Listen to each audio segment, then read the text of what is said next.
If you're the smartest person in your group, you need a new group. You cannot be the go-to person in the group. You run around with losers, you will end up a loser. So, just upgrade your friends. Join a new crowd. Join a new group. Align yourself with people that can encourage you, people that you can learn from, people that you can grow from. You want to align yourself with people who think like you, people who dream like you, people that are stretching and searching and seeking some higher ground in life. Always strive to get on top in life because it's the bottom that's overcrowded. See, it's easy to be on the bottom. It doesn't take any effort to be a loser. I recommended the last time I was here, the little book, Richest Man in Babylon. And guess how many have actually gone and got this little book? Answer, very few. Such an easy thing to do. Why wouldn't everybody go get it? We don't know. What do you know? You don't know. I don't know. Nobody knows. We don't know the mystery of that. And I'm telling you, 10 years from now, those numbers will still be the same. 10% will, 90% won't. I used to belong to the 90% who couldn't be bothered even if it was easy. Wisdom of the world available. Transform your life spiritually, socially, personally, economically, and every other way. How many people have a library card? Answer, 3%. 97% couldn't be bothered. And now readily and quickly blames the government and blames policy and blames the pay scale. Here's my advice to you today. Walk away from the 97%. Don't talk like they talk. Don't act like they act. Don't specialize in what they specialize in. Throw away the blame lists they cling to. Don't spend time like most people going through life complaining. Doesn't matter what happens to you. The only thing matters, what are you going to do about it? What are you going to do about it? How long are you going to sit there and say, you know what they did to me? How long? Who wants to hear that racket? You say, well, is it as simple as getting a library card and join the 3%? And the answer is, of course. This is so easy. It's so simple. It's not complex. Go for the book. Start the library. Start the process. Fall on the floor. Do some push-ups. Got to take action. Otherwise, the wisdom is wasted. Otherwise, the emotion soon passes. All disciplines affect each other. Everything affects everything else. Don't be naive in saying, well, this doesn't matter. I'm telling you, everything matters. Key to take home. Every letdown affects the rest of your performance. That's why action is so important. The least action, the smallest action. Because when you start accomplishing and the value starts to return from that one action, it'll inspire you to do the next one and the next one and the next one. Here's the greatest value of discipline. Self-worth. The least lack of discipline, and it starts to erode our psyche. Here's the problem with the least neglect. Neglect starts as an infection, and if you don't take care of it, it becomes a disease. You say, well, how can I get back my self-respect? All you have to do is start the smallest discipline, like I should, and I could, and I will. You'll never go back to the old ways.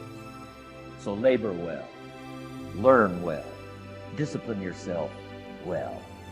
Let's not leave out any of the least of disciplines. This is all you got to do.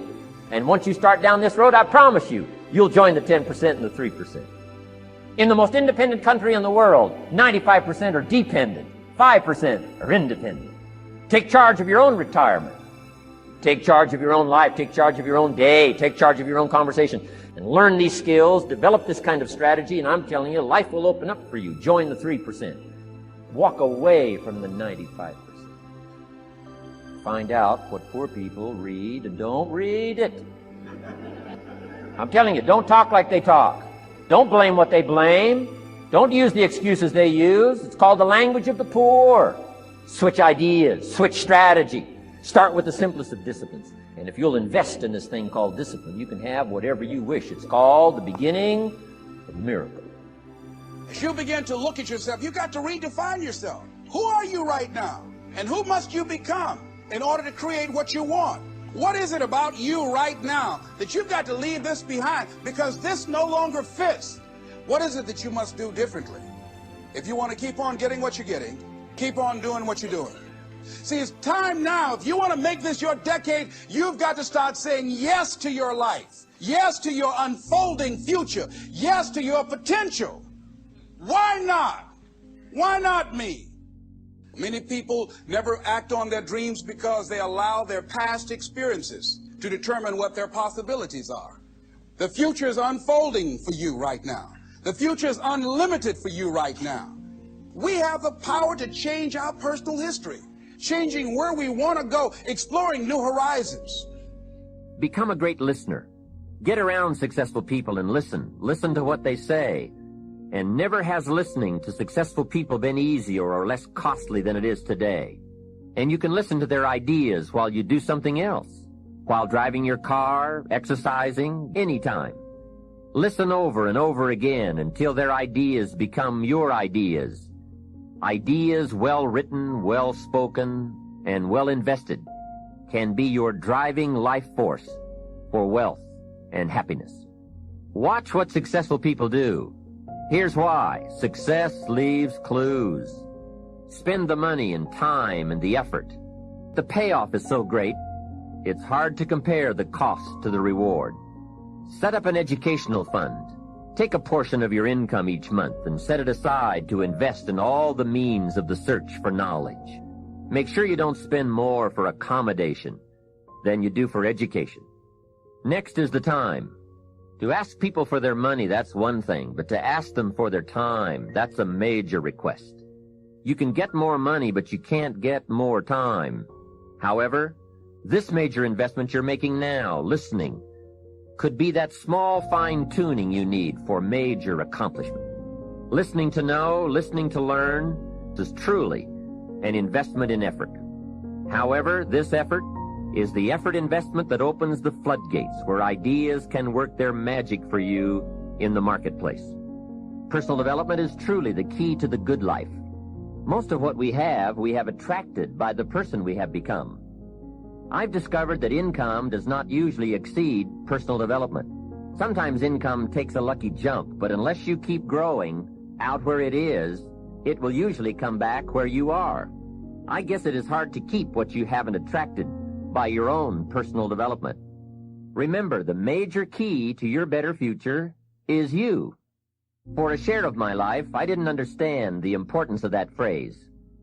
I used to wonder why two people could work for the same company and one make twice as much money. Well, back then I tried to figure it out best I could. I thought time makes some of the difference. If I had all of Harold's time, I could do well. Now that's got to be dumb, right? You can't get someone else's time. So if we can't get more time, what could we get that would make the difference in economic results? And the answer is value. You can't get more time, but you can become more valuable. Bringing value to the marketplace is how we get paid. Mistakenly, the man says, "I'm getting $20 an hour." If that was true, you could just stay home and have them send you your money. You get paid for the value you put in an hour. It's possible to earn 2 or 3 or more times as much money in the same amount of time if you go to work primarily on yourself. But see, that was my problem. I was working hard on my job, but I wasn't working hard on myself. And that was the main reason for my lack of progress.